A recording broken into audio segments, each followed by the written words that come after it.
Chapter 31. Tess wrote a most touching and urgent letter to her mother the very next day, and by the end of the week a response to her communication arrived in Joan Durbeyfield's wan, daring last-century hand. Dear Tess, J write these few lines hoping they will find you well, as they leave me at present, thank God for it. Dear Tess, we are all glad to hear that you are going really to be married soon. But with respect to your question, Tess, J say between ourselves, quite private but very strong, that on no account do you say a word of your bygone trouble to him.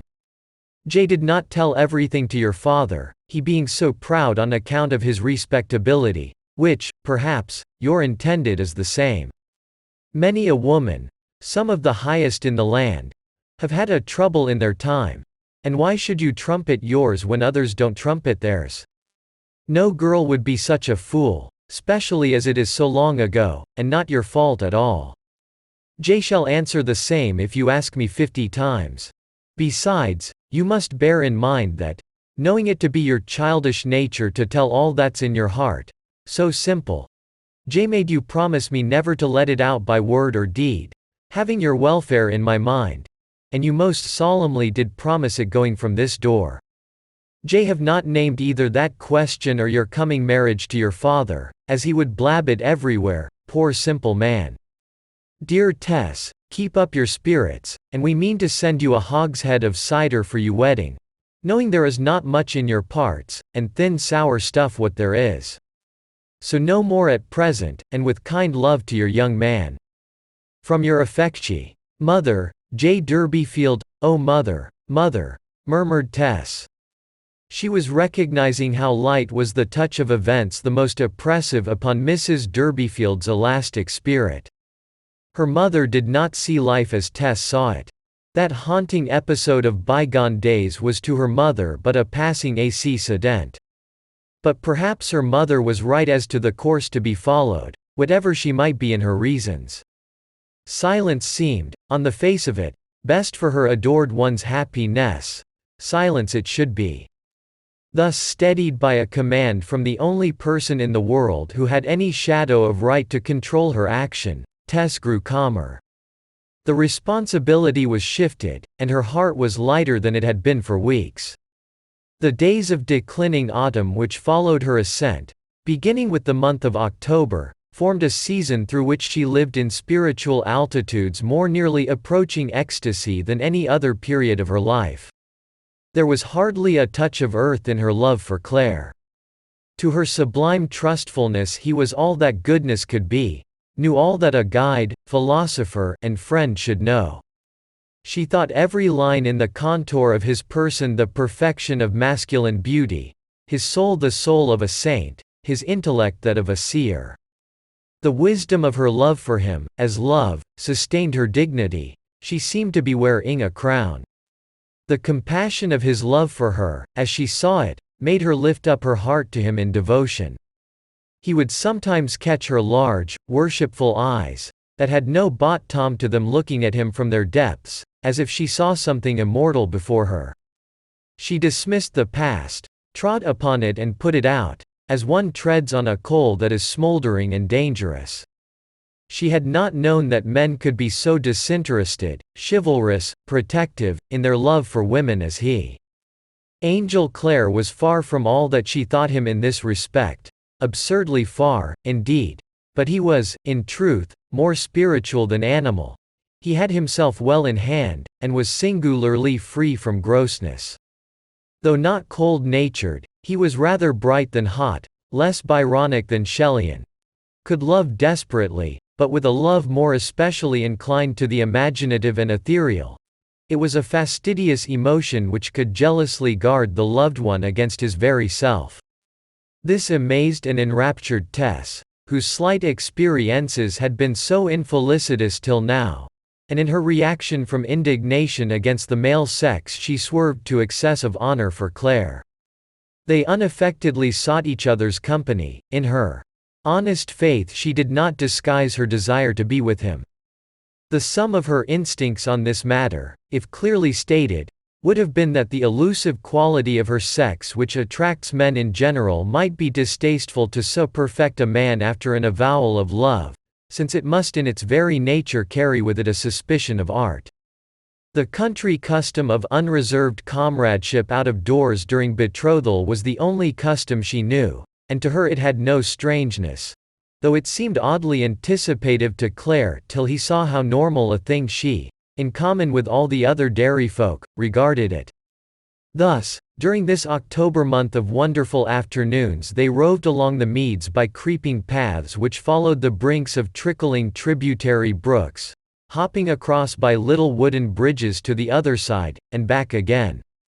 They were never out of the sound of some purling weir, whose buzz accompanied their own murmuring, while the beams of the sun, almost as horizontal as the mead itself, formed a pollen of radiance over the landscape. They saw tiny blue fogs in the shadows of trees and hedges, all the time that there was bright sunshine elsewhere.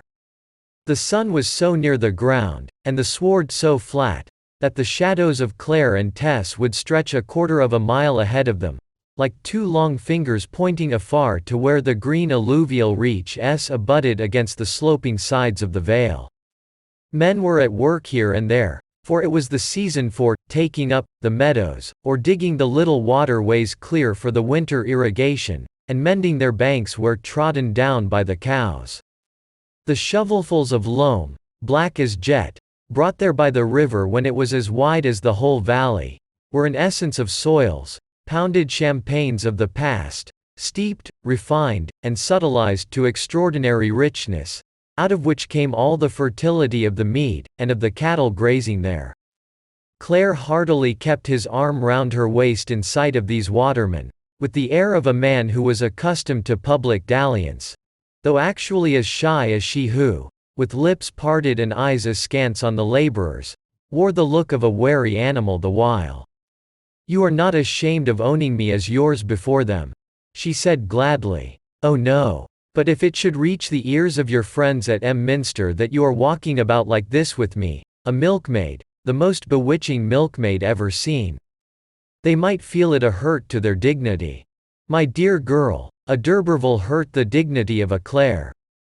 It is a grand card to play, that of your belonging to such a family, and I am reserving it for a grand effect when we are married, and have the proofs of your descent from Parson Tringham. Apart from that, my future is to be totally for EIGN to my family. It will not affect even the surface of their lives. We shall leave this part of England, perhaps England itself, and what does it matter how people regard us here? You will like going, will you not?" She could answer no more than a bare affirmative, so great was the emotion aroused in her at the thought of going through the world with him as his own familiar friend. Her feelings almost filled her ears like a babble of waves, and surged up to her eyes. She put her hand in his, and thus they went on, to a place where the reflected sun glared up from the river, under a bridge, with a molten metallic glow that dazzled their eyes, though the sun itself was hidden by the bridge. They stood still, whereupon little furred and feathered heads popped up from the smooth surface of the water. But, finding that the disturbing presences had paused, and not passed by, they disappeared again. Upon this river brink they lingered till the fog began to close round them, which was very early in the evening at this time of the year, set tling on the lashes of her eyes, where it rested like crystals, and on his brows and hair. They walked later on Sundays, when it was quite dark. Some of the dairy people, who were also out of doors on the first Sunday evening after their engagement, heard her impulsive speeches, ecstasized to fragments, though they were too far off to hear the words discoursed, noted the spasmod catch in her remarks, broken into syllables by the leapings of her heart, as she walked leaning on his arm, her content pauses, the occasional little laugh upon which her soul seemed to ride, the laugh of a woman in company with the man she loves and has won from all other women, unlike anything else in nature. They marked the buoyancy of her tread, like the skim of a bird which has not quite alighted. Her affection for him was now the breath and life of Tess's being. It enveloped her as a photosphere, irradiated her into forgetfulness of her past sorrows, keeping back the gloomy specters that would persist in their attempts to touch her: doubt, fear, moodiness, care, shame. She knew that they were waiting like wolves just outside the circumscribing light, but she had long spells of power to keep them in hungry subjection there. A spiritual forgetfulness co-existed with an intellectual remembrance. She walked in brightness, but she knew that in the background those shapes of darkness were always spread. They might be receding, or they might be approaching, one or the other, a little every day. One evening Tess and Claire were obliged to sit indoors keeping house, all the other occupants of the domicile being away. As they talked she looked thoughtfully up at him, and met his two appreciative eyes. "I am not worthy of you. No, I am not," she burst out, jumping up from her low stool as though appalled at his homage, and the fullness of her own joy thereat. Claire, deeming the whole basis of her excitement to be that which was only the smaller part of it, said, "I won't have you speak like it, dear Tess. Distinction does not consist in the facile use of a contemptible set of conventions, but in being numbered among those who are true, and honest, and just, and pure, and lovely, and of good report, as you are, my Tess." She struggled with the sob in her throat. How often had that string of excellences made her young heart ache in church of late years, and how strange that he should have cited them now. "Why didn't you stay and love me when I was 16? Living with my little sisters and brothers, and you danced on the green? Oh, why didn't you? Why didn't you?" she said, impetuously clasping her hands. Angel began to comfort and reassure her, thinking to himself, truly enough, what a creature of mood she was, and how careful he would have to be of her when she depended for her happiness entirely on him. "Ah, why didn't I stay?" he said. "That is just what I feel. If I had only known. But you must not be so bitter in your regret. Why should you be?" With the woman's instinct to hide she diverged hastily. "I should have had 4 years more of your heart than I can ever have now. Then I should not have wasted my time as I have done. I should have had so much longer happiness." It was no mature woman with a long dark vista of intrigue behind her who was tormented thus, but a girl of simple life, not yet 21, who had been caught during her days of immaturity like a bird in a springe. To calm herself the more completely, she rose from her little stool and left the room, overturning the stool with her skirts as she went. He sat on by the cheerful firelight thrown from a bundle of green ash sticks laid across the dogs. The sticks snapped pleasantly, and hissed out bubbles of sap from their ends. When she came back she was herself again. "Do you not think you are just a wee bit capricious, fitful, Tess?" he said, good-humoredly, as he spread a cushion for her on the stool, and seated himself in the settle beside her. "I wanted to ask you something, and just then you ran away." "Yes, perhaps I am capricious," she murmured. She suddenly approached him, and put a hand upon each of his arms. "No, Angel, I am not really so, by nature, I mean." The more particularly to assure him that she was not, she placed herself close to him in the settle, and allowed her head to find a resting place against Claire's shoulder. "What did you want to ask me? I am sure I will answer it," she continued humbly. "Well, you love me, and have agreed to marry me, and hence there follows a thirdly, when shall the day be? I like living like this. But I must think of starting in business on my own hook with the new year, or a little later. And before I get involved in the multifarious details of my new position, I should like to have secured my partner. But," she timidly answered, "to talk quite practically, wouldn't it be best not to marry till after all that? Though I can't bear the thought of your going away and leaving me here." "Of course you cannot, and it is not best in this case. I want you to help me in many ways in making my start." "When shall it be? Why not a fortnight from now?" "No," she said, becoming grave. "I have so many things to think of first." But, he drew her gently nearer to him. Was that because of love for her, or because other lips have touched there by now? Continued Is dryly to Marion. "I wasn't thinking o' that," said Marion simply. "I was only feeling all the strangeness o't, that she is to be his wife, and nobody else. I don't say nay to it, nor either of us, because we did not think of it, only loved him. Still, nobody else is to Marion in the world, no fine lady, nobody in silks and satins, but she who do live like we." "Are you sure you don't dislike me for it?" said Tess in a low voice. They hung about her in their white nightgowns before replying, as if they considered their answer might lie in her look.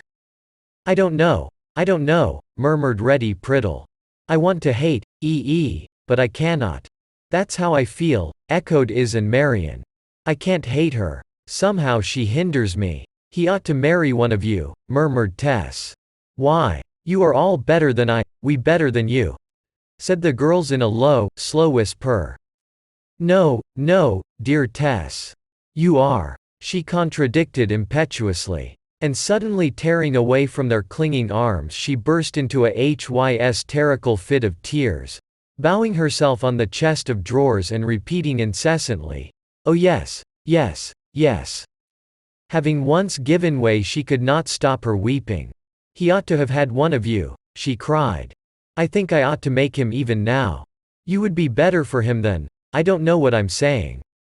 Oh. They went up to her and clasped her round, but still her sobs tore her. "Get some water," said Marion, "she's upset by us, poor thing, poor thing." They gently led her back to the side of her bed, where they kissed her warmly. "You are best foreign," said Marion. "More ladylike, and a better scholar than we, especially since he had taught so much.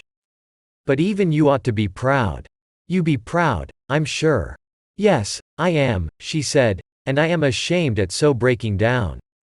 When they were all in bed, and the light was out, Marion whispered across to her, "You will think of us when you be his wife, Tess, and of how we told that we loved him, and how we tried not to hate you, and did not hate you, and could not hate you, because you were his choice, and we never hoped to be chose by him."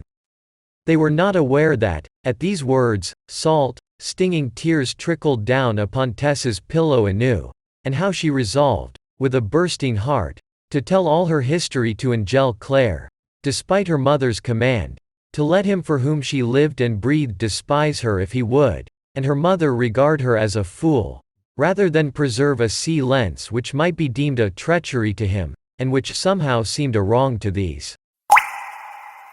Chapter 32.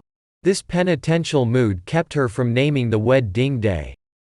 The beginning of November found its date still in abeyance, though he asked her at the most tempting times. But Tess's desire seemed to be for a perpetual betrothal in which everything should remain as it was then. The meads were changing now, but it was still warm enough in early afternoons before milking to idle there a while, and the state of dairy work at this time of year allowed a spare hour for idling. Looking over the damp sod in the direction of the sun, a glistening ripple of gossamer webs was visible to their eyes under the luminary, like the track of moonlight on the sea. Gnats, knowing nothing of their brief glorification, wandered across the shimmer of this pathway, irradiated as if they bore fire within them, then passed out of its line, and were quite extinct. In the presence of these things he would remind her that the date was still the question. Or he would ask her at night, when he accompanied her on some mission invented by Mrs. Crick to give him the opportunity. This was mostly a journey to the farmhouse on the slopes above the vale, to inquire how the advanced cows were getting on in the straw barton to which they were relegated. For it was a time of the year that brought great changes to the world of kine.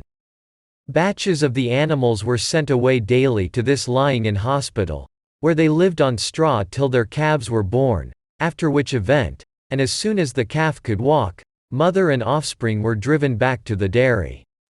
In the interval which elapsed before the calves were sold there was, of course, little milking to be done, but as soon as the calf had been taken away the milkmaids would have to set to work as usual.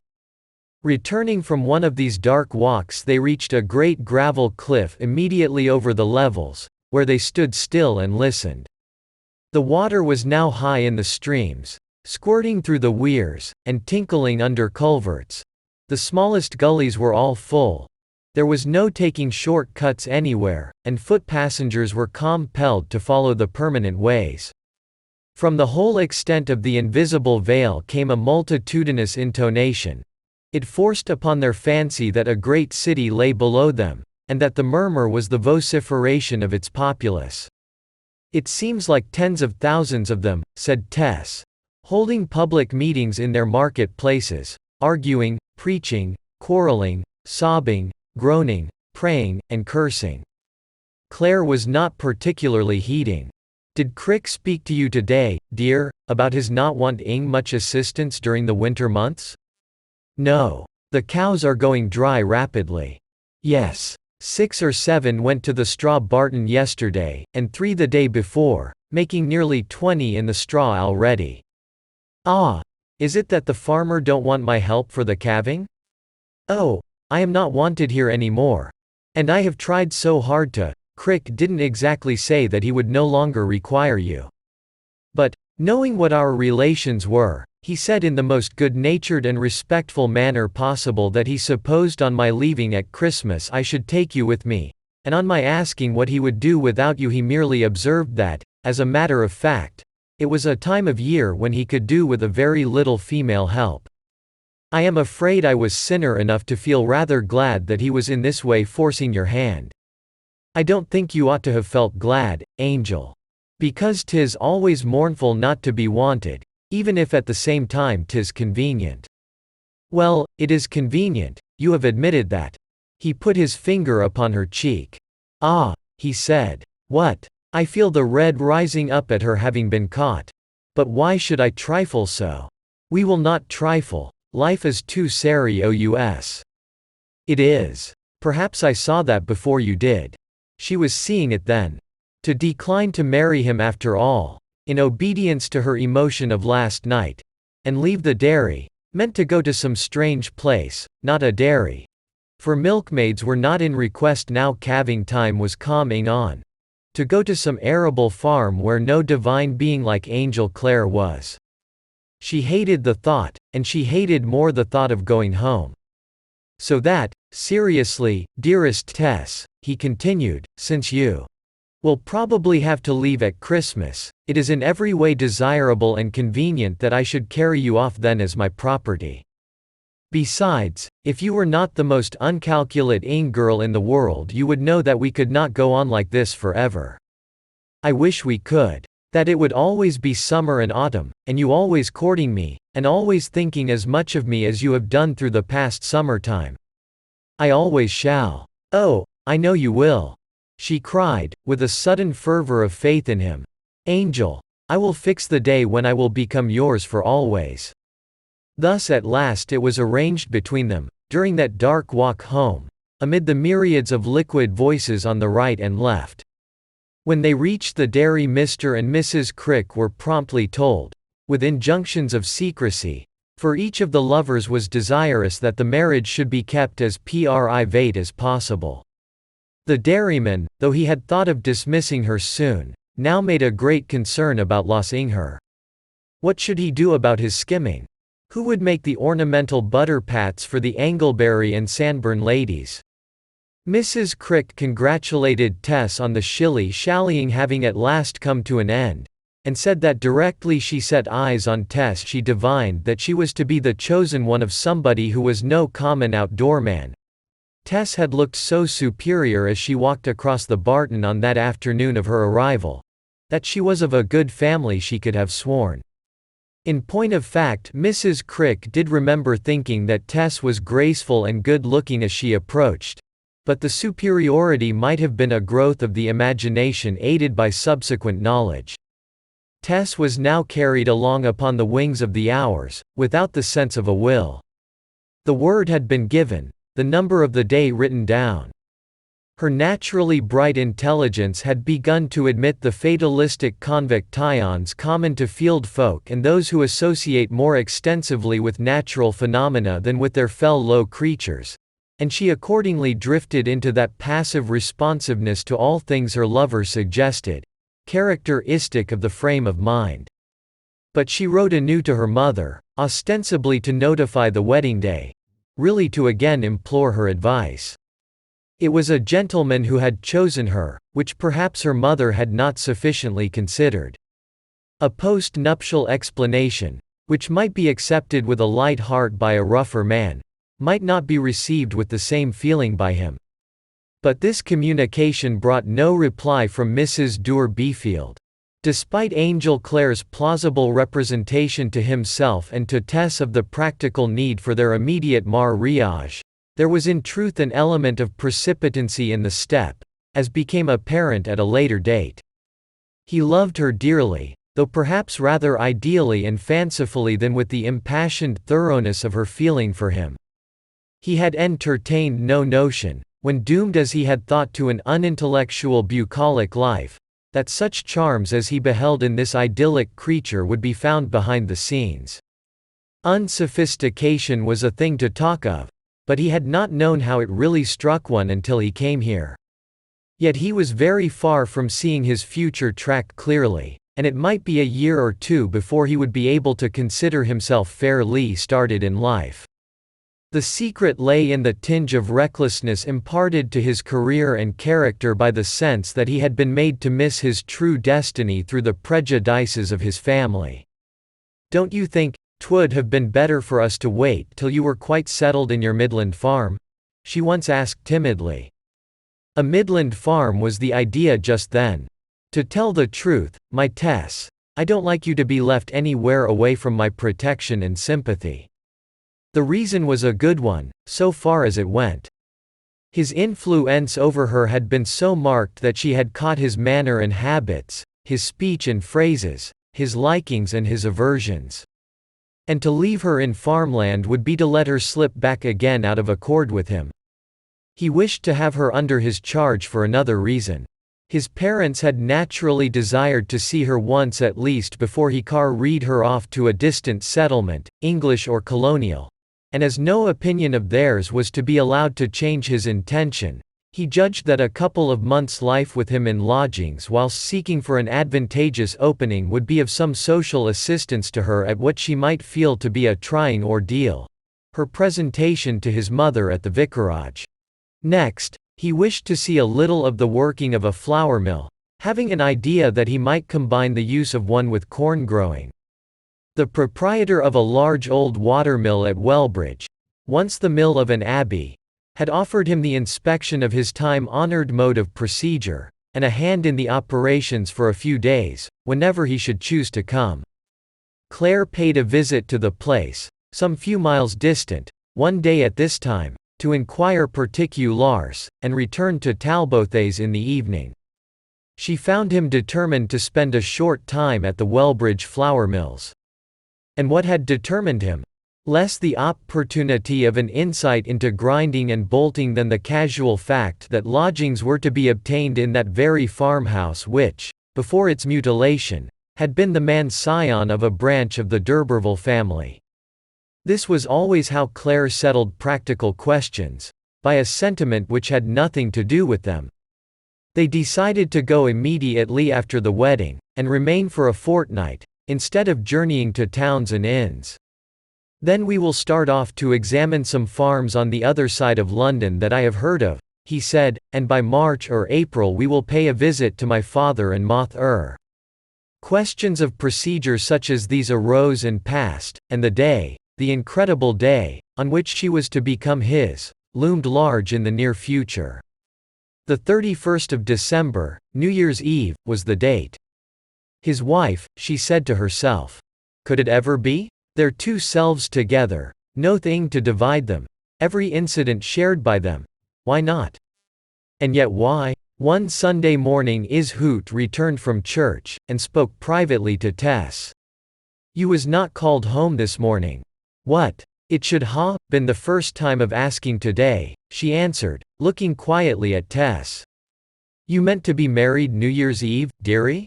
The other returned a quick affirmative. "And there must be 3 times of asking. And now there be only 2 Sundays left between." Tess felt her cheek paling. Was right. Of course there must be 3. Perhaps he had forgotten. If so, there must be a week's postponement, and that was unlucky. How could she remind her lover? She who had been so backward was suddenly fired with impatience and alarm lest she should lose her dear prize. A natural incident relieved her anxiety. Is mentioned the omission of the banns to Mrs. Crick, and Mrs. Crick assumed a matron's privilege of speaking to Angel on the point. "Have ye forgot 'em, Mr. Clare? The banns, I mean." "No, I have not forgot 'em," says Clare. As soon as he caught Tess alone he assured her, "Don't let them tease you about the banns. A license will be quieter for us, and I have decided on a license without consulting you. So if you go to church on Sunday morning you will not hear your own name, if you wish to." "I didn't wish to hear it, dearest," she said proudly. But to know that things were in train was an immense relief to Tess notwithstanding, who had well nigh feared that somebody would stand up and forbid the banns on the ground of her history. How events were favoring her. "I don't quite feel easy," she said to herself. "All this good fortune may be scourged out of me afterwards by a lot of ill. That's how heaven mostly does. I wish I could have had common banns." But everything went smoothly. She wondered whether he would like her to be married in her present best white frock, or if she ought to buy a new one.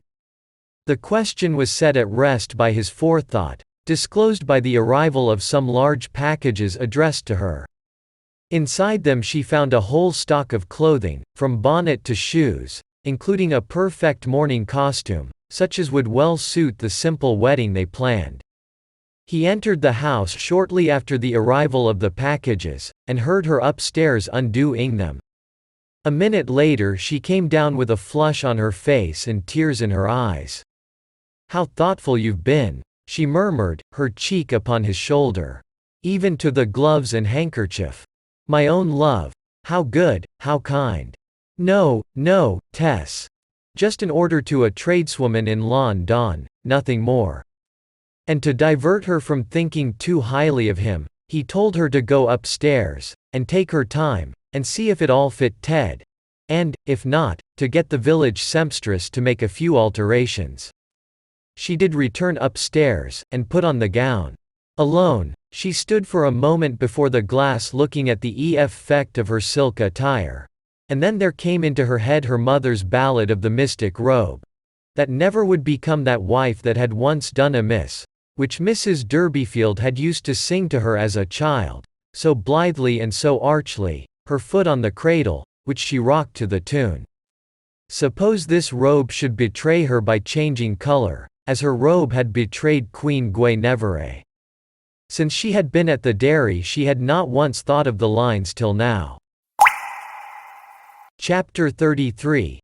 Angel felt that he would like to spend a day with her before the wedding, somewhere away from the dairy, as a last jaunt in her company while there were yet mere lover and mistress. A romantic day, in circumstances that would never be repeated, with that other and greater day beaming close ahead of them. During the preceding week, therefore, he suggested making a few purchases in the nearest town, and they started together. Clare's life at the dairy had been that of a recluse in respect the world of his own class. For months he had never gone near a town, and, requiring no vehicle, had never kept one, hiring the dairyman's cob or gig if he rode or drove. They went in the gig that day. And then for the first time in their lives they shopped as partners in one concern. It was Christmas Eve, with its loads of holly and mistletoe, and the town was very full of strangers who had come in from all parts of the country on account of the day.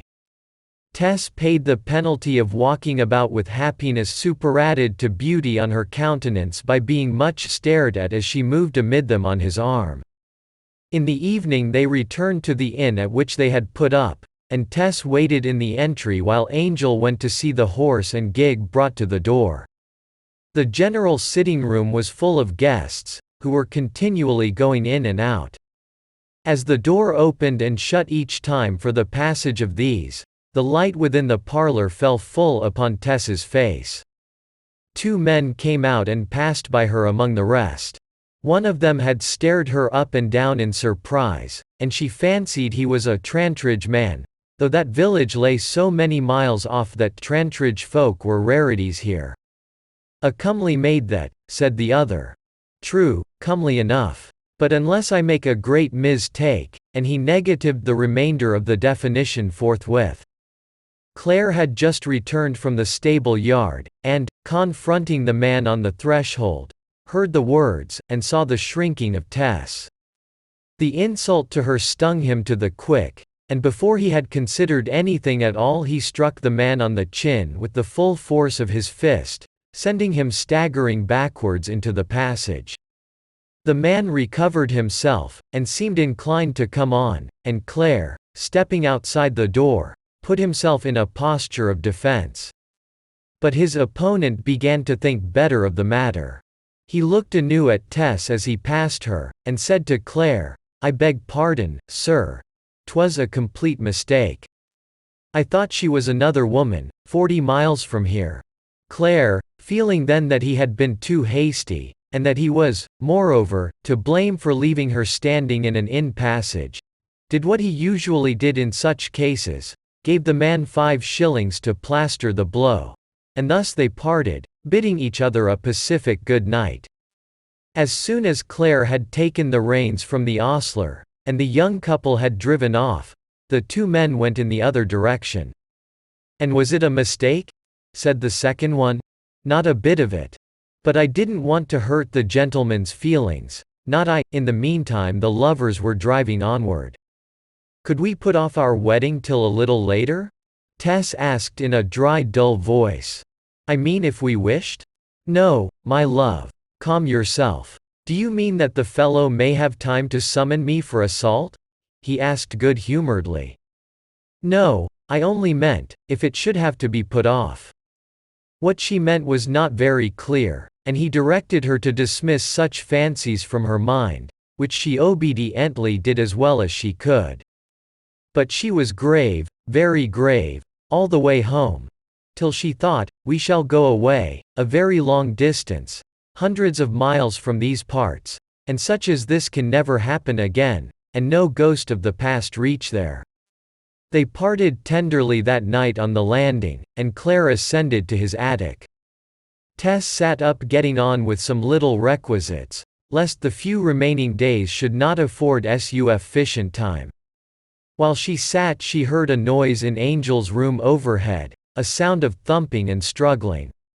Everybody else in the house was asleep, and in her anxiety lest Claire should be ill she ran up and knocked at his door, and asked him what was the matter. "Oh, nothing, dear," he said from within. "I am so sorry I disturbed you. But the reason is rather an amusing one. I fell asleep and dreamt that I was fighting that fellow again who insulted you, and the noise you heard was my pummeling away with my fists at my portmanteau, which I pulled out today for packing. I am occasionally liable to these freaks in my sleep. Go to bed and think of it no more." This was the last dram required to turn the scale of her indecision. Declare the past to him by word of mouth she could not, but there was another way. She sat down and wrote on the 4 pages of a note-sheet a succinct narrative of those events of 3 or 4 years ago, put it into an envelope, and directed it to Claire. Then, lest the flesh should again be weak, she crept upstairs without any shoes and slipped the note under his door. Her night was a broken one, as it well might be, and she listened for the first faint noise overhead. It came, as usual. He descended, as usual. She descended. He met her at the bottom of the stairs and kissed her. Surely it was as warmly as ever. He looked a little disturbed and worn, she thought. But he said not a word to her about her revelation, even when they were alone. Could he have had it? Unless he began the subject she felt that she could say nothing. So the day passed, and it was evident that whatever he thought he meant to keep to himself. Yet he was frank and affectionate as before. Could it be that her doubts were childish? That he forgave her? That he loved her for what she was, just as she was, and smiled at her disquiet as at a foolish nightmare? Had he really received her note? She glanced into his room, and could see nothing of it. It might be that he forgave her. But even if he had not received it, she had a sudden enthusiastic trust that he surely would forgive her. Every morning and night he was the same, and thus New Year's Eve broke, the wedding day. The lovers did not rise at milking time, having through the whole of this last week of their sojourn at the dairy been accorded something of the position of guests, Tess being honored with a room of her own. When they arrived downstairs at breakfast time, they were surprised to see what effects had been produced in the large kitchen for their glory since they had last beheld it. At some unnatural hour of the morning the dairyman had caused the Yan-ing chimney corner to be whitened, and the brick hearth reddened, and a blazing yellow damask blower to be hung across the arch in place of the old grimy blue cotton one with a black sprig pattern which had formerly done duty there. This renovated aspect of what was the focus indeed of the room on a full winter morning threw a smiling demeanor over the whole apartment. "I was determined to do summit in honor o't," said the dairyman. "And as you wouldn't hear of my geeing a rat tling good randy fiddles and bass viols complete, as we should ha done in old times, this was all I could think o as a noiseless thing."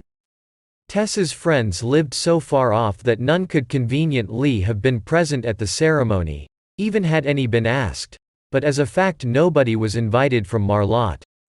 As for Angel's family, he had written and duly informed them of the time, and assured them that he would be glad to see one at least of them there for the day if he would like to come. His brothers had not replied at all, seeming to be indignant with him, while his father and mother had written a rather sad letter, deploring his precipitancy in rushing into marriage, but making the best of the matter by saying that, though a dairywoman was the last daughter-in-law they could have expected, their son had arrived at an age which he might be supposed to be the best judge. This coolness in his relations distressed Claire less than it would have done had he been without the grand card with which he meant to surprise them ere long. To produce Tess, fresh from the dairy, as a Durberville and a lady, he had felt to be temerarious and risky, hence he had concealed her lineage till such time as, familiarized with worldly ways by a few months' travel and reading with him, he could take her on a visit to his parents and impart the knowledge while triumphantly producing her as worthy of such an ancient line. It was a pretty lover's dream, if no more. Perhaps Tess's lineage had more value for himself than for anybody in the world beside. Her perception that Angel's bearing towards her still remained in no whit altered by her own communication rendered Tess guiltily doubtful if he could have received it. She rose from breakfast before he had finished, and has tended upstairs. It had occurred to her to look once more into the queer gaunt room which had been Claire's den, or rather airy, for so long, and climbing the ladder she stood at the open door of the apartment, regarding and pondering. She stooped to the threshold of the doorway, where she had pushed in the note 2 or 3 days earlier in such excitement. The carpet reached close to the sill, and under the edge of the carpet she discerned the faint white margin of the envelope containing her letter to him, which he obviously had never seen, owing to her having in her haste thrust it beneath the carpet as well as beneath the door. With a feeling of faintness she withdrew the letter. There it was, sealed up, just as it had left her hands.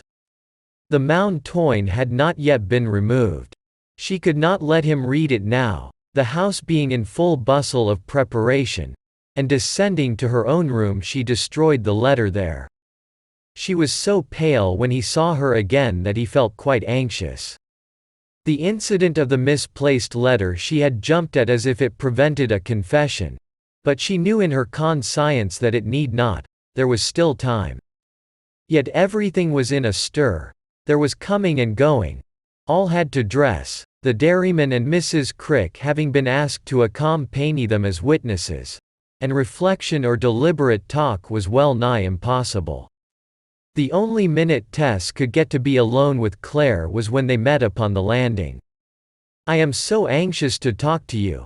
I want to confess all my faults and blunders," she said with attempted lightness.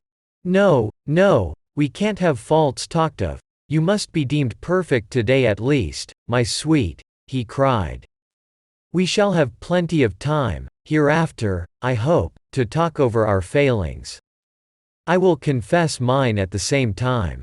But it would be better for me to do it now, I think, so that you could not say, 'Well, my quixotic one, you shall tell me anything,' say, as soon as we are settled in our lodging, not now.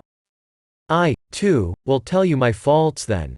But do not let us spoil the day with them, they will be excellent matter for a dull time." "Then you don't wish me to, dearest?" "I do not, Tessie, really." The hurry of dressing and starting left no time for more than this. Those words of his seemed to reassure her on further reflection. She was whirled onward through the next couple of critical hours by the mastering tide of her devotion to him, which closed up further meditation. Her one desire, so long resisted, to make herself his, to call him her lord, her own, then, if necessary, to die, had at last lifted her up from her plodding reflective pathway. In dressing, she moved about in a mental cloud of many-colored idealities, which eclipsed all sinister contingencies by its brightness. The church was a long way off, and they were obliged to drive, particularly as it was winter. A closed carriage was ordered from a roadside inn, a vehicle which had been kept there ever since the old days of post-chaise traveling. It had stout wheel spokes, and heavy felloes, a great curved bed, immense straps and springs, and a pole like a battering ram. The postilion was a venerable boy, of 60. A martyr to rheumatic gout, the result of excessive exposure in youth, counteracted by strong liquors, who had stood at inn-doors doing nothing for the whole 25 years that had elapsed since he had no longer been required to ride professionally, as if expecting the old times to come back again. He had a permanent running wound on the outside of his right leg, originated by the constant bruisings of aristocratic carriage poles during the many years that he had been in regular employ at the King's Arms, Casterbridge.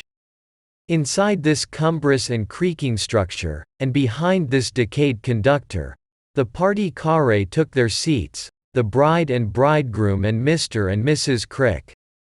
Angel would have liked one at least of his brothers to be present as groomsmen, but their silence after his gentle hint to that effect by letter had signified that they did not care to come. They disapproved of the marriage, and could not be expected to countenance it. Perhaps it was as well that they could not be present. They were not worldly young fellows, but fraternizing with dairy folk would have struck unpleasantly upon their biased niceness, apart from their views of the match. Upheld by the momentum of the time, Tess knew nothing of this, did not see anything, did not know the road they were taking to the church. She knew that Angel was close to her, all the rest was a luminous mist. She was a sort of celestial person, who owed her being to poetry, one of those classical divinities Claire was accustomed to talk to her about when they took their walks together. The marriage being by license, there were only a dozen or so of people in the church. Had there been 1,000, they would have produced no more effect upon her. They were at stellar distances from her present world. In the ecstatic solemnity with which she swore her faith to him, the ordinary sensibilities of sex seemed a flippancy. At a pause in the service, while they were kneeling together, she unconsciously inclined herself towards him, so that her shoulder touched his arm. She had been frightened by a passing thought, and the movement had been automatic, to assure herself that he was really there, and to fortify her belief that his fidelity would be proof against all things. Claire knew that she loved him. Every curve of her form showed that, but he did not know at that time the full depth of her devotion, its single-mindedness, its meekness, what long-suffering it guaranteed, what honesty, what endurance, what good faith. As they came out of church, the ringers swung the bells off their rests, and a modest peal of 3 notes broke forth, that limited amount of expression having been deemed sufficient by the church builders for the joys of such a small parish. Passing by the tower with her husband on the path to the gate, she could feel the vibrant air humming round them from the louvered belfry in the circle of sound, and it matched the highly charged mental atmosphere in which she was living. This condition of mind, wherein she felt glorified by an irradiation not her own, like the angel whom St. John saw in the sun, lasted till the sound of the church bells had died away, and the emotions of the wedding service had calmed down. Her eyes could dwell upon details more clearly now, and Mr. and Mrs. Crick having directed their own gig to be sent for them, to leave the carriage to the young couple, she observed the build and character of that conveyance for the first time. Sitting in silence she regarded it long. "I fancy you seem oppressed, Tessie," said Claire. "Yes," she answered, putting her hand to her brow. "I tremble at many things. It is all so serious, Angel. Among other things I seem to have seen this carriage before, to be very well acquainted with it. It is very odd, I must have seen it in a dream." "Oh, you have heard the legend of the Durberville Coach, that well-known superstition of this county about your family when they were very popular here, and this lumbering old thing reminds you of it." "I have never heard of it to my knowledge," said she. "What is the legend? May I know it?" "Well, I would rather not tell it in detail just now. Acer Toyne Durberville of the 16th or 17th century committed a dreadful crime in his family coach, and since that time members of the family see or hear the old coach whenever, but I'll tell you another day, it is rather gloomy. Evidently some dim knowledge of it has been brought back to your mind by the sight of this venerable caravan." "I don't remember hearing it before," she murmured. "Is it when we are going to die, Angel, that members of my family see it, or is it when we have committed a crime?" "Now, Tess." He silenced her by a kiss. By the time they reached home she was contrite and spiritless. She was Mrs. Angel Clare, indeed, but had she any moral right to the name? Was she not more truly Mrs. Alexander Durberville? Could intensity of love justify what might be considered in upright souls as culpable reticence? She knew not what was expected of women in such cases, and she had no counselor. However, when she found herself alone in her room for a few minutes, the last day this on which she was ever to enter it, she knelt down and prayed. She tried to pray to God, but it was her husband who really had her supplication. Her idolatry of this man was such that she herself almost feared it to be ill-omened. She was conscious of the notion expressed by Friar Lawrence, "These violent delights have violent ends." It might be too desperate for human conditions, too rank, too wild, too deadly. "Oh my love, why do I love you so?" she whispered there alone, "for she you love is not my real self, but one in my I am age, the one I might have been." Afternoon came, and with it the hour for departure. They had decided to fulfill the plan of going for a few days to the lodgings in the old farmhouse near Wellbridge Mill, at which he meant to reside during his investigation of flour processes. At 2 o'clock there was nothing left to do but to start. All the servantry of the dairy were standing in the red brick entry to see them go out, the dairyman and his wife following to the door. Tess saw her 3 chambermaids in a row against the wall, pensively inclining their heads. She had much questioned if they would appear at the parting moment, but there they were, stoical and staunch to the last. She knew why the delicate Reddy looked so fragile, and is so tragically sorrowful, and Marion so blank, and she forgot her own dogging shadow for a moment in contemplating theirs. She impulsively whispered to him, "Will you kiss 'em all, once, poor things, for the first and last time?" Claire had not the least objection to such a farewell formality, which was all that it was to him, and as he passed them he kissed them in succession where they stood, saying, "Good-bye," to each as he did so. When they reached the door Tess femininely glanced back to discern the effect of that kiss of charity. There was no triumph in her glance, as there might have been. If there had it would have disappeared when she saw how moved the girls all were. The kiss had obviously done harm by awakening feelings they were trying to subdue. Of all this Claire was unconscious. Passing on to the wicket gate he shook hands with the dairyman and his wife, and expressed his last thanks to them for their attentions, after which there was a moment of silence before they had moved off. It was interrupted by the crowing of a cock.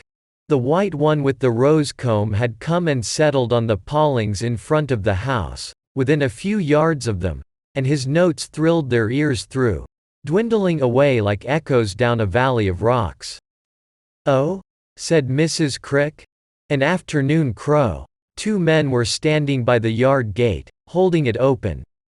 "That's bad," one murmured to the other, not thinking that the words could be heard by the group at the door wicket. The cock crew again, straight towards Claire. "Well," said the dairyman. "I don't like to hear him," said Tess to her husband. "Tell the man to drive on. Goodbye, goodbye." The cock crew again. "Hoosh! Just you be off, sir, or I'll twist your neck," said the dairyman with some irritation, turning to the bird and driving him away. And to his wife as they went indoors, "Now, to think that just today. I've not heard his crow of an afternoon all the year afore." "It only means a change in the weather," said she. "Not what you think. 'Tis impossible." Chapter 34. They drove by the level road along the valley to a distance of a few miles, and, reaching Wellbridge, turned away from the village to the left, and over the great Elizabethan bridge which gives the place half its name. Immediately behind it stood the house wherein they had engaged lodgings, whose exterior features are so well known to all travellers through the Froom Valley. Once portion of a fine manorial residence, and the property and seat of a Durberville, but since its partial demolition a farmhouse. "Welcome to one of your ancestral mansions," said Claire as he handed her down. But he regretted the pleasantry, it was too near a satire. On entering they found that, though they had only engaged a couple of rooms, the farmer had taken advantage of their proposed presence during the coming days to pay a New Year's visit to some friends, leaving a woman from a neighboring cottage to minister to their few wants. The absoluteness of possession pleased them, and they realized it as the first moment of their experience under their own exclusive rooftree. But he found that the mouldy old habitation somewhat depressed his bride. When the carriage was gone they ascended the stairs to wash their hands, the charwoman showing the way. On the landing Tess stopped and started. "What's the matter?" said he. "Those horrid women," she answered with a smile. "How they frightened me." He looked up, and perceived 2 life-size portraits on panels built into the masonry. As all visitors to the mansion are aware, these paintings represent women of middle age, of a date some 200 years ago, whose lineaments once seen can never be forgotten. The long pointed features, narrow eye, and smirk of the one, so suggestive of merciless treachery, the bill-hook nose, large teeth, and bold eye of the other suggesting arrogance to the point of ferocity, haunt the beholder afterwards in his dreams. "Whose portraits are those?" asked Claire of the charwoman. "I have been told by old folk that they were ladies of the Durberville family, the ancient lords of this manor," she said. "Owing to their being builded into the wall they can't be moved away." The unpleasantness of the matter was that, in addition to their effect upon Tess, her fine features were unquestionably traceable in these exaggerated forms. He said nothing of this, however, and, regretting that he had gone out of his way to choose the house for their bridal time, went on into the adjoining room. The place having been rather hastily prepared for them, they washed their hands in one basin. Claire touched hers under the water. "Which are my fingers and which are yours?" he said, looking up. "They are very much mixed." "They are all yours," said she, very prettily, and endeavored to be gayer than she was. He had not been displeased with her thoughtfulness on such an occasion. It was what every sensible woman would show. But Tess knew that she had been thoughtful to excess, and struggled against it. The sun was so low on that short last afternoon of the year that it shone in through a small opening and formed a golden staff which stretched across to her skirt, where it made a spot like a paint mark set upon her. They went into the ancient parlor to tea, and here they shared their first common meal alone. Such was their childishness, or rather his, that he found it interesting to use the same bread and butter plate as herself, and to brush crumbs from her lips with his own.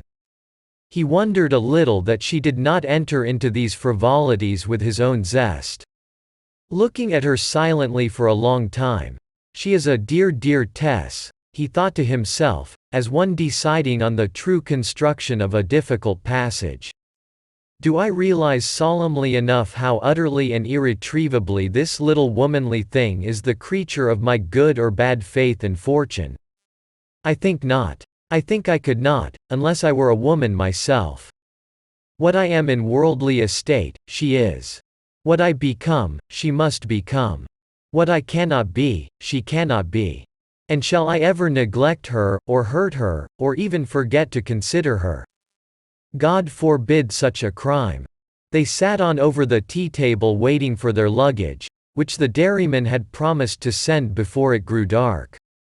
But evening began to close in, and the luggage did not arrive, and they had brought nothing more than they stood in. With the departure of the sun the calm mood of the winter day changed. Out of doors there began noises as of silk smartly rubbed. The restful dead leaves of the preceding autumn were stirred to irritated resurrection, and whirled about unwillingly, and tapped against the shutters. It soon began to rain. "That cock knew the weather was going to change," said Claire. The woman who had attended upon them had gone home for the night, but she had placed candles upon the table, and now they lit them. Each candle flame drew towards the fireplace. "These old houses are so draughty," continued Angel, looking at the flames, and at the grease guttering down the sides. "I wonder where that luggage is. We haven't even a brush and comb." "I don't know," she answered, absent-minded. "Tess, you are not a bit cheerful this evening, not at all as you used to be. Those harridans on the panels upstairs have unsettled you. I am sorry I brought you here. I wonder if you really love me, after all?" He knew that she did, and the words had no serious intent, but she was surcharged with emotion, and winced like a wounded animal. Though she tried not to shed tears, she could not help showing one or two. "I did not mean it," said he, "sorry. You are worried at not having your things, I know. I cannot think why old Jonathan has not come with them. Why, it is 7 o'clock.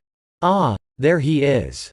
A knock had come to the door, and, there being nobody else to answer it, Claire went out. He returned to the room with a small package in his hand. "It is not Jonathan, after all," he said.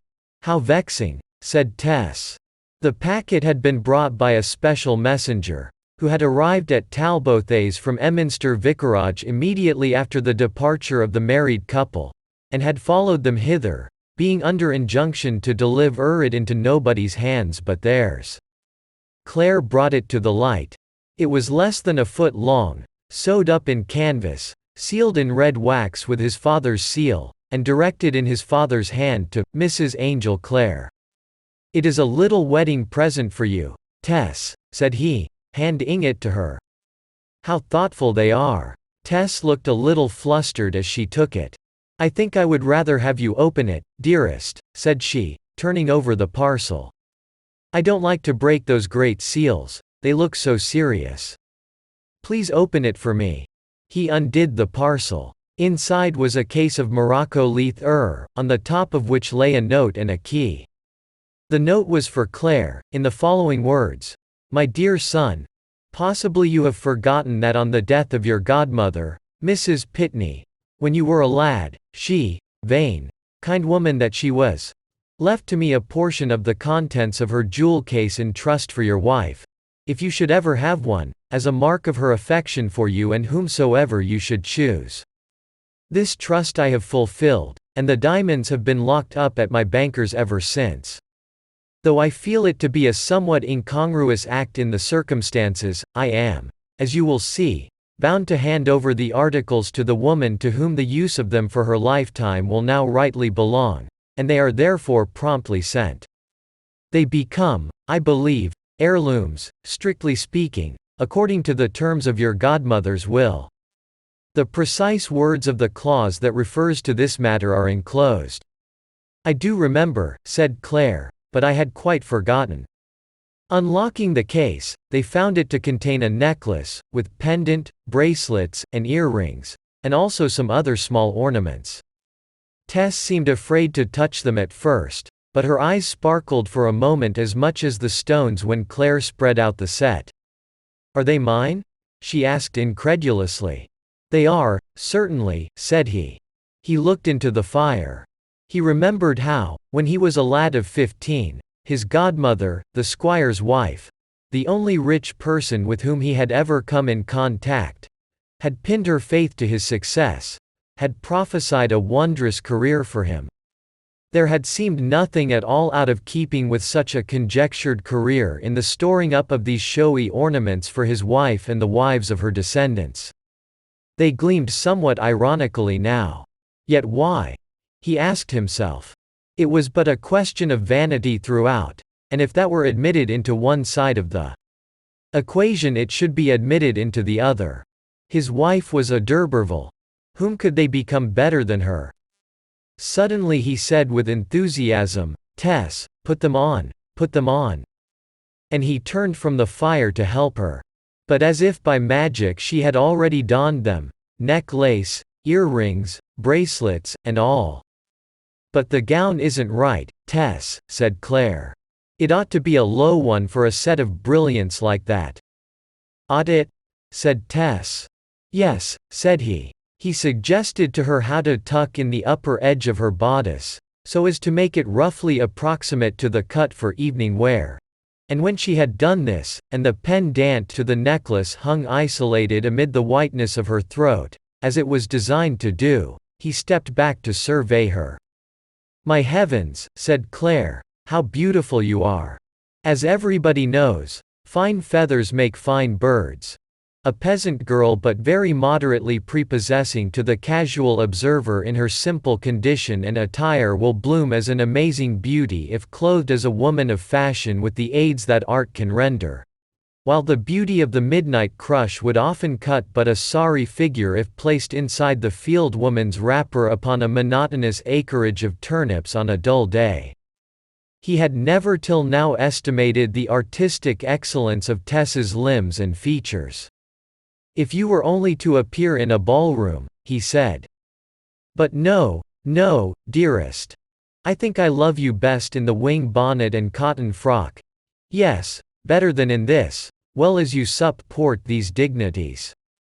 Tess's sense of her striking appearance had given her a flush of excitement, which was yet not happiness. "I'll take them off," she said, "in case Jonathan should see me. They are not fit for me, are they? They must be sold, I suppose? Let them stay a few minutes longer. Sell them? Never. It would be a breach of faith." Influenced by a second thought she readily obeyed. She had something to tell, and there might be help in these. She sat down with the jewels upon her, and they again indulged in conjectures as to where Jonathan could possibly be with their baggage. The ale they had poured out for his consumption when he came had gone flat with long standing. Shortly after this they began supper, which was already laid on a side table. Ere they had finished there was a jerk in the fire smoke, the rising skein of which bulged out into the room, as if some giant had laid his hand on the chimney top for a moment. It had been caused by the opening of the outer door. A heavy step was now heard in the passage, and Angel went out. "I couldn't make nobody hear at all by knocking," apologized Jonathan Kyle, "for it was he at last, and as it was raining out I opened the door. I've brought the things, sir. I am very glad to see them. But you are very late." "Well, yes, sir." There was something subdued in Jonathan Kyle's tone which had not been there in the day, and lines of concern were ploughed upon his forehead in addition to the lines of years. He continued, "We've all been gallied at the dairy at what might ha' been a most terrible affliction since you and your missus, so to name her now, left us this aternoon. Perhaps you haunt forgot the cock's afternoon crow? Dear me. What? Well, some says it do main one thing, and some another. But what's happened is that poor little Reddy Priddle hev tried to drown herself. No. Really. Why, she bade us good-bye with the rest. Yes. Well, sir, when you and your missus, so to name what she lawful as, when you two drove away, as I say, Reddy and Marian put on their bonnets and went out. And as there is not much doing now, being New Year's Eve, and folks mops and brooms from what's inside 'em, nobody took much notice. They went on to Lou Everard, where they had summat to drink, and then on they vamped to Dree Armed Cross, and there they seemed to have parted, Reddy striking across the water meads as if for home, and Marian going on to the next village, where there's another public house. Nothing more was zeed or heard o' Reddy till the waterman, on his way home, noticed something by the great pool. 'Twas her bonnet and shawl packed up. In the water he found her. He and another man brought her home, thinking was dead, but she fetched round by degrees.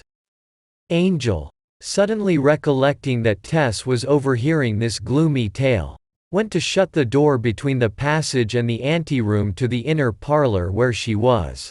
But his wife, flinging a shawl round her, had come to the outer room and was listening to the man's narrative, her eyes resting absently on the luggage and the drops of rain glistening upon it. And, more than this, there's Marian. She's been found dead drunk by the withy bed. A girl who hev never been known to touch anything before except shilling ale. Though, to be sure, was always a good trencherwoman, as her face showed.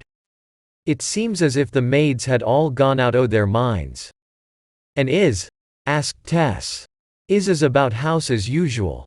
But, do say, can guess how it happened.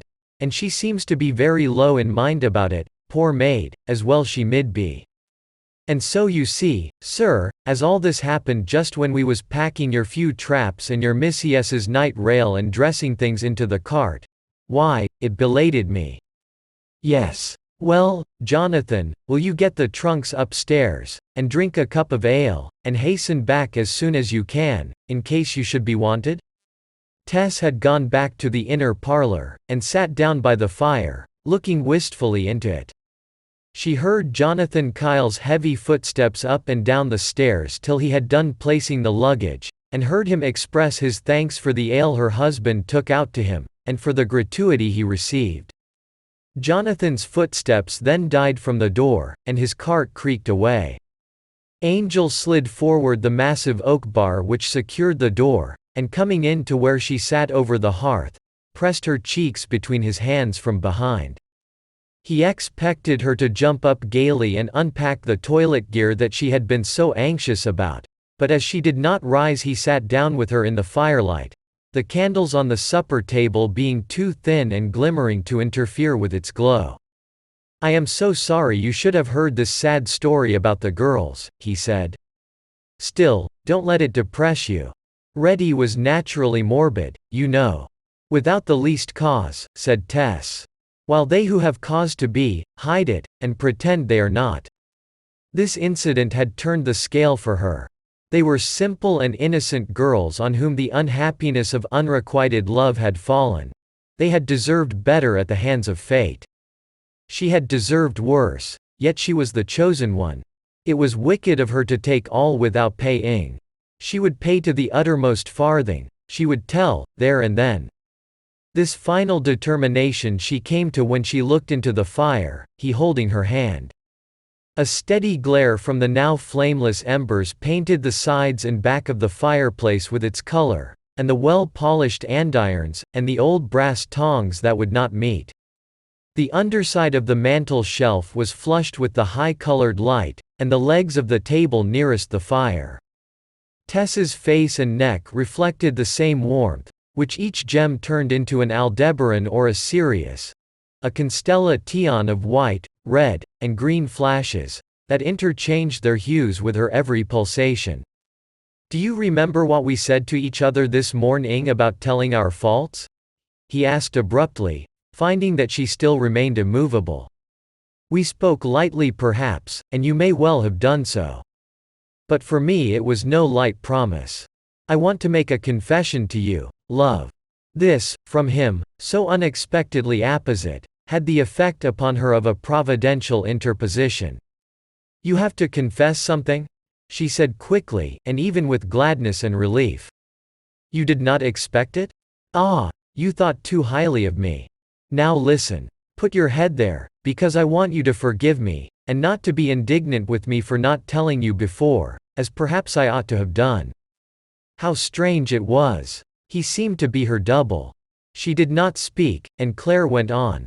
"I did not mention it because I was afraid of endangering my chance of you, darling, the great prize of my life, my fellowship I call you. My brother's fellowship was won at his college, mine at Talbothays Dairy. Well, I would not risk it. I was going to tell you a month ago, at the time you agreed to be mine, but I could not. I thought it might frighten you away from me. I put it off. Then I thought I would tell you yesterday, to give you a chance at least of escaping me. But I did not. And I did not this morning, when you proposed our confessing our faults on the landing, the sinner that I was. But I must, now I see you sitting there so solemnly. I wonder if you will forgive me? Oh yes. I am sure that, well, I hope so. But wait a minute. You don't know. To begin at the beginning. Though I imagine my poor father fears that I am one of the eternally lost for my doctrines, I am of course a believer in good morals, Tess, as much as you. I used to wish to be a teacher of men, and it was a great disappointment to me when I found I could not enter the church. I admired spotlessness, even though I could lay no claim to it, and hated impurity, as I hope I do now. Whatever one may think of plenary inspiration, one must heartily subscribe to these words of Paul. Be thou an example, in word, in conversation, in charity, in spirit, in faith, in purity. It is the only safeguard for us poor human beings. Integer vitae, says a Roman poet, who is strange company for St. Paul. The man of upright life, from frailties free, stands not in need of Moorish spear or bow. Well, a certain place is paved with good intentions, and having felt all that so strongly, you will see what a terrible remorse it bred in me when, in the midst of my fine aims for other people, I myself fell. He then told her of that time of his life to which allusion has been made when, tossed about by doubts and difficulties in London, like a cork on the waves, he plunged into 48 hours dissipation with a stranger. Happily I awoke almost immediately to a sense of my folly, he continued. I would have no more to say to her, and I came home. I have never repeated the offense. But I felt I should like to treat you with perfect frankness and honor, and I could not do so without telling this. Do you forgive me? She pressed his hand tightly for an answer. Then we will dismiss it at once and forever, too painful as it is for the occasion, and talk of something lighter. Oh, angel, I am almost glad, because now you can forgive me. I have not made my confession. I have a confession, too, remember, I said so. Ah, to be sure. Now then for it, wicked little one. Perhaps, although you smile, it is as serious as yours, or more so. It can hardly be more serious, dearest. It cannot. Oh no, it cannot. She jumped up joyfully at the hope. No, it cannot be more serious, certainly, she cried, because 'tis just the same. I will tell you now. She sat down again. Their hands were still joined. The ashes under the grate were lit by the fire vertically, like a torrid waste. Imagination might have beheld a last-day luridness in this red cold glow, which fell on his face and hand, and on hers, peering into the loose hair about her brow, and firing the delicate skin underneath. A large shadow of her shape rose upon the wall and ceiling. She bent forward, at which each diamond on her neck gave a sinister wink like a toad's. and pressing her forehead against his temple she entered on her story of her acquaintance with Alec Durberville and its results, murmuring the words without flinching, and with her eyelids drooping down. End of Phase the Fourth. Phase the Fifth. The Woman Pays Chapter 35. Her narrative ended. Even its reassertions and second-ary explanations were done. Tess's voice throughout had hardly risen higher than its opening tone. There had been no exculpatory phrase of any kind, and she had not wept. But the complexion even of external things seemed to suffer transmutation as her announcement progressed. The fire in the grate looked impish, demoniacally funny, as if it did not care in the least about her strait. The fender grinned idly, as if it too did not care. The light from the water bottle was merely engaged in a chromatic problem. All material objects around announced their irresponsibility with terrible iteration. And yet nothing had changed since the moments when he had been kissing her, or rather, nothing in the substance of things. But the essence of things had changed. When she ceased, the auricular impressions from their previous endearments seemed to hustle away into the core of their brains, repeating themselves as echoes from a time of supremely purblind foolishness. Claire performed the irrelevant act of stirring the fire. The intelligence had not even yet got to the bottom of him.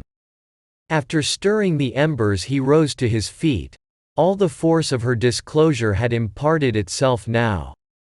His face had withered. In the strenuousness of his concentration he treadled fitfully on the floor. He could not, by any contrivance, think closely enough. That was the meaning of his vague movement.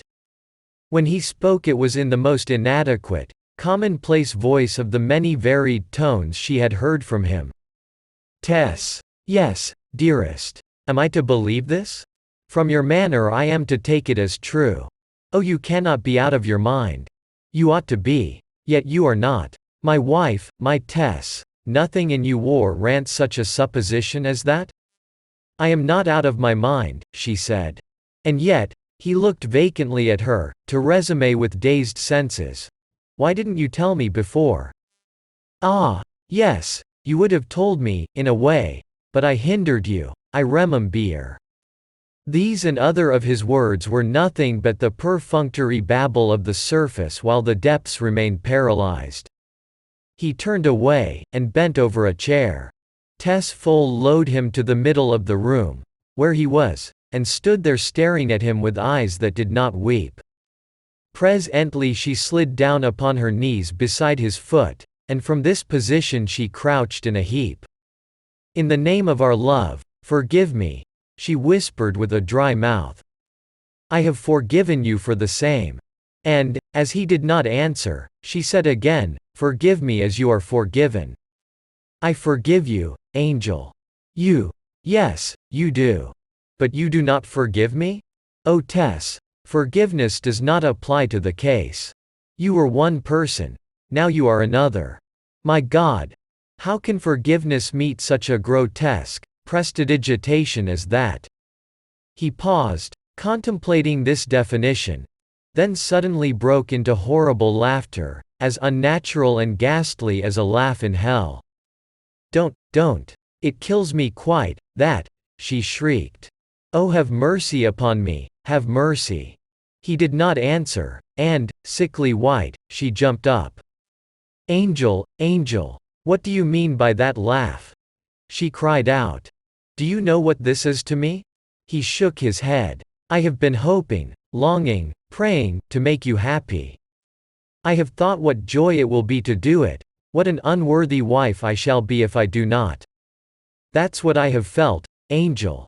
I know that. I thought, Angel, that you loved me, my very self. If it is I you do love, oh how can it be that you look and speak so? It frightens me. Having begun to love you, I love you forever, in all changes, in all disgraces, because you are yourself. I ask no more. Then how can you, oh my own husband, stop loving me?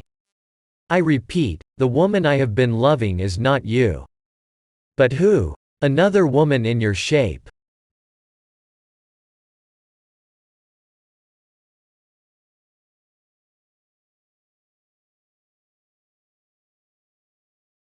She perceived in his words the realization of her own apprehensive foreboding in former times. He looked upon her as a species of impostor, a guilty woman in the guise of an innocent one. Terror was upon her white face as she saw it. Her cheek was flaccid, and her mouth had almost the aspect of a round little hole. The horrible sense of his view of her so deadened her that she staggered, and he stepped forward, thinking she was going to fall. Sit down, he said gently. You are ill, and it is natural that you should be. She did sit down, without knowing where she was, that strained look still upon her face, and her eyes such as to make his flesh creep. I don't belong to you any more, then. Do I, Angel? She asked helplessly. It is not me, but another woman like me that he loved, he says. The image raised caused her to take pity upon herself as one who was ill-used. Her eyes filled as she regarded her position further. She turned round and burst into a flood of self-sympathetic tears. Claire was relieved at this change, for the effect on her of what had happened was beginning to be a trouble to him only less than the woe of the disclosure itself. He waited patiently, apathetically, till the violence of her grief had worn itself out, and her rush of weeping had lessened to a catch-in gasp at intervals. Angel, she said suddenly, in her natural tones, the insane, dry voice of terror having left her now. Angel, am I too wicked for you and me to live together? I have not been able to think what we can do. I shan't ask you to let me live with you, Angel, because I have no right to. I shall not write to mother and sisters to say we be married, as I said I would do. And I shan't finish the good hussif I cut out and meant to make while we were in lodgings. Shan't you? No, I shan't do anything, unless you order me to. And if you go away from me I shall not follow, And if you never speak to me any more I shall not ask why, unless you tell me I may. And if I order you to do anything? I will obey you like your wretched slave, even if it is to lie down and die. You are very good. But it strikes me that there is a want of harmony between your present mood of self-sacrifice and your past mood of self-preservation. These were the first words of antagonism. To fling elaborate sarcasms at Tess, however, was much like flinging them at a dog or cat. The charms of their subtlety passed by her unappreciated, and she only received them as inimical sounds which meant that anger ruled. She remained mute, not knowing that he was smothering his affection for her.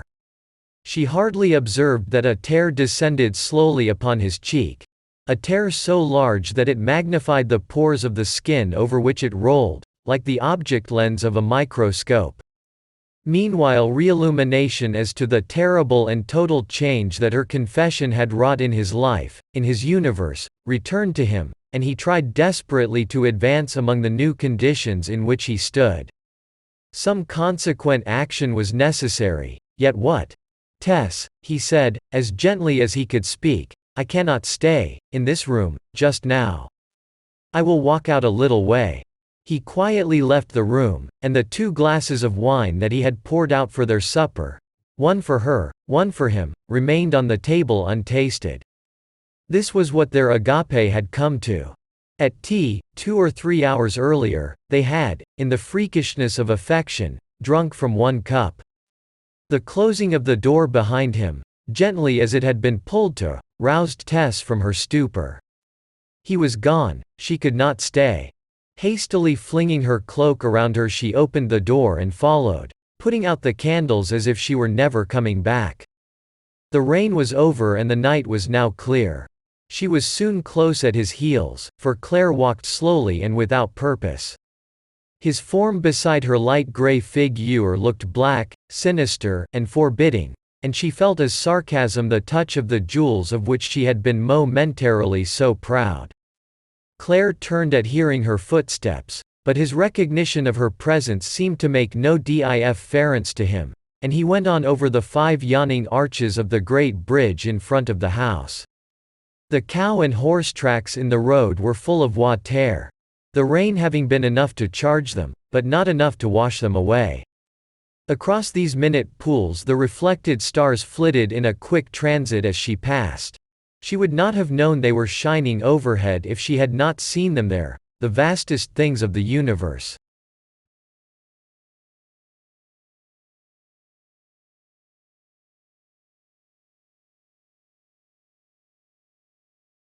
Imaged in objects so mean. The place to which they had traveled today was in the same valley as Talbothays, but some miles lower down the river, and the surroundings being open, she kept easily in sight of him. Away from the house the road wound through the meads, and along these she followed Claire without any attempt to come up with him or to attract him, but with dumb and vacant fidelity. At last, however, her listless walk brought her up alongside him, and still he said nothing. The cruelty of fooled honesty is often great after enlightenment, and it was mighty in Claire now. The outdoor air had apparently taken away from him all tendency to act on impulse. She knew that he saw her without irradiation, in all her bareness. That time was chanting his satiric psalm at her then, "Behold, when thy face is made bare, he that loved thee shall hate.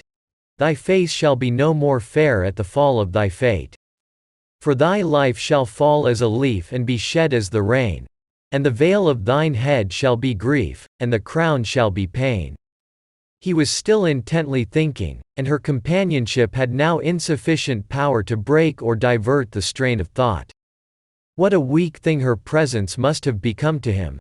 She could not help addressing Claire. "What have I done? What have I done? I have not told of anything that interferes with or belies my love for you. You don't think I planned it, do you? It is in your own mind what you are angry at, Angel. It is not in me. Oh, it is not in me, and I am not that deceitful woman you think me. Well, not deceitful, my wife, but not the same. No, not the same. But do not make me reproach you. I have sworn that I will not, and I will do everything to avoid it." But she went on pleading in her distraction, and perhaps said things that would have been better left to silence. Angel, I was a child when it happened. I knew nothing of men. You were more sinned against than sinning, that I add mit. Then will you not forgive me? I do forgive you, but forgiveness is not all. And love me? To this question he did not answer. Oh Angel, my mother says that it sometimes happens so. She knows several cases where they were worse than I, and the husband has not minded it much, has got over it at least. And yet the woman had not loved him as I do you. Don't, Tess. Don't argue. Different societies, different manners. You almost make me say you are an unapprehending peasant woman, who have never been initiated into the proportions of social things. You don't know what you say. I am only a peasant by position, not by nature. She spoke with an impulse to anger, but it went as it came. So much the worse for you. I think that parson who unearthed your pedigree would have done better if he had held his tongue. I cannot help associating your decline as a family with this other fact, of your want of firmness. Decrepit families imply decrepit wills, decrepit conduct. Heaven! Why did you give me a handle for despising you more by informing me of your descent? Here was I thinking you a new-sprung child of nature. There were you, the belated seedling of an effete aristocracy. Lots of families are as bad as mine in that. Reddy's family were once large landowners, and so were dairyman Billets. And the Debbie Houses, who now are Carters, were once the de Bayou family. You find such as I everywhere. 'Tis a feature of our county, and I can't help it. So much the worse for the county. She took these reproaches in their bulk simply, not in their particulars. He did not love her as he had loved her hitherto, and to all else she was indifferent. They wandered on again in silence. It was said afterwards that a cottager of Wellbridge, who went out late that night for a doctor, met two lovers in the pastures, walking very slowly, without converse, one behind the other, as in a funeral procession, and the glimpse that he obtained of their faces seemed to denote that they were anxious and sad.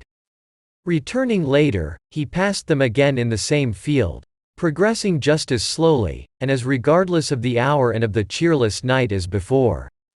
It was only on account of his preoccupation with his own affairs, and the illness in his house, that he did not bear in mind the curious incident, which, however, he recalled a long while after. During the interval of the cottagers' going and coming, she had said to her husband, "I don't see how I can help being the cause of much misery to you all your life. The river is down there. I can put an end to myself in it. I am not afraid. I don't wish to add murder to my other follies," he said. "I will leave something to show that I did it myself, on account of my shame. They will not blame you then. Don't speak so absurdly, I wish not to hear it. It is nonsense to have such thoughts in this kind of case, which is rather one for satirical laughter than for tragedy. You don't in the least understand the quality of the mishap. It would be viewed in the light of a joke by 9/10 of the world if it were known. Please oblige me by returning to the house, and going to bed." "I will," said she dutifully. They had rambled round by a road which led to the well-known ruins of the Cistercian abbey behind the mill, the latter having, in centuries past, been attached to the monastic establishment.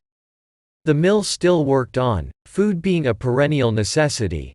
The abbey had perished, creeds being transient. One continually sees the ministration of the temporary outlasting the ministration of the eternal.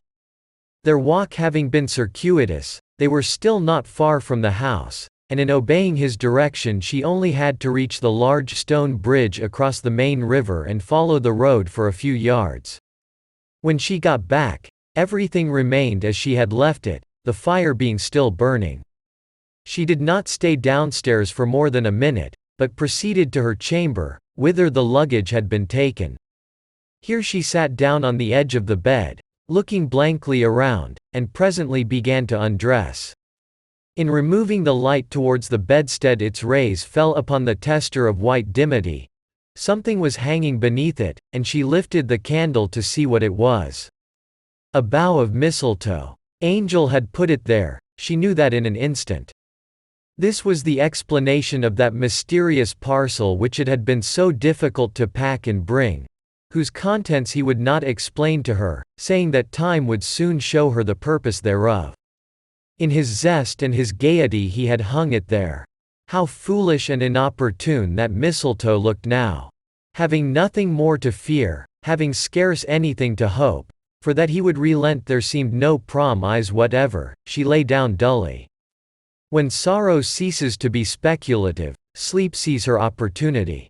Among so many happier moods which forbid repose this was a mood which welcomed it, and in a few minutes the lonely Tess forgot existence, surrounded by the aromatic stillness of the chamber that had once, possibly, been the bride chamber of her own ancestry.